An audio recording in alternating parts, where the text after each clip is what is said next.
मोदी जी का काम आपके ध्यान को इधर उधर करने का है। घबराए हुए हैं, डर गए हैं, जानते हैं कि इलेक्शन हाथ से जा रहा है। जैसे ही मैंने ये देश के एक्सरे की बात की, वो नरेंद्र मोदी कांपने लग गया। तो डर लगता है, वो कभी पाकिस्तान की बात करेगा, कभी चाइना की बात करेगा, एक के बाद एक झूठ बोल रहा है, मगर इस बार नहीं निकल पाएगा। जी का काम आपके ध्यान को इधर उधर करने का है। घबराए हुए हैं, डर गए हैं, क्योंकि जानते हैं कि इलेक्शन हाथ से जा रहा है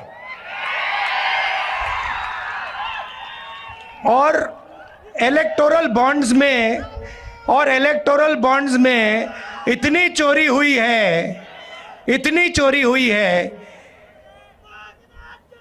कि इलेक्शन के बाद उनकी मुश्किल हो जाएगी। तो घबराहट में है, तो एक के बाद एक झूठ बोल रहे हैं।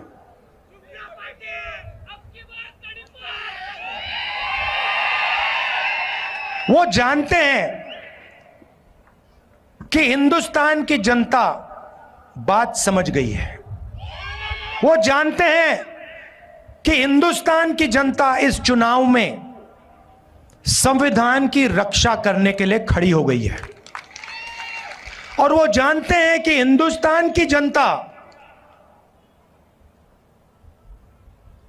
समझ गई है कि नरेंद्र मोदी जी अरबपतियों के नेता हैं, गरीबों के नहीं। अब जैसे ही मैंने ये देश के एक्सरे की बात की, वो नरेंद्र मोदी कांपने लग गया।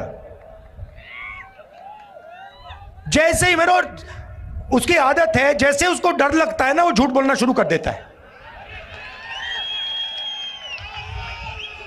जैसे ही उसको डर लगता है, वो कभी पाकिस्तान की बात करेगा, कभी चाइना की बात करेगा,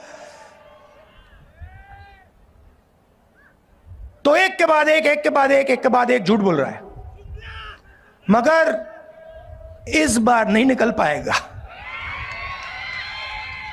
तो सबसे पहले आपसे यह कहना चाहता हूं कि पहली बार ऐसा चुनाव हो रहा है कि बीजेपी ने साफ सबके सामने कहा है, उनके एमपीओ ने साफ कहा है कि अगर हम चुनाव जीते तो हम हिंदुस्तान के संविधान को बदल देंगे।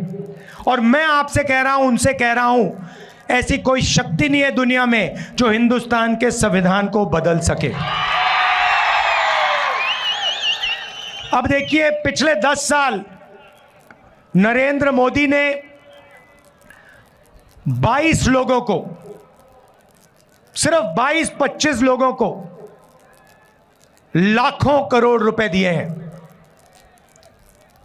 16 लाख करोड़ रुपए नरेंद्र मोदी जी ने हिंदुस्तान के सबसे अमीर 25 लोगों को दिए हैं कर्जा माफ करके। भाइयों और बहनों, हालत यह हो गई है कि जितना पैसा 22 लोगों के पास है, उतना ही पैसा 70 करोड़ हिंदुस्तानियों के पास है। एक तरफ नरेंद्र मोदी के 22 मित्र और दूसरे तरफ 70 करोड़ हिंदुस्तानी, दोनों के पास एक ही जितना धन है।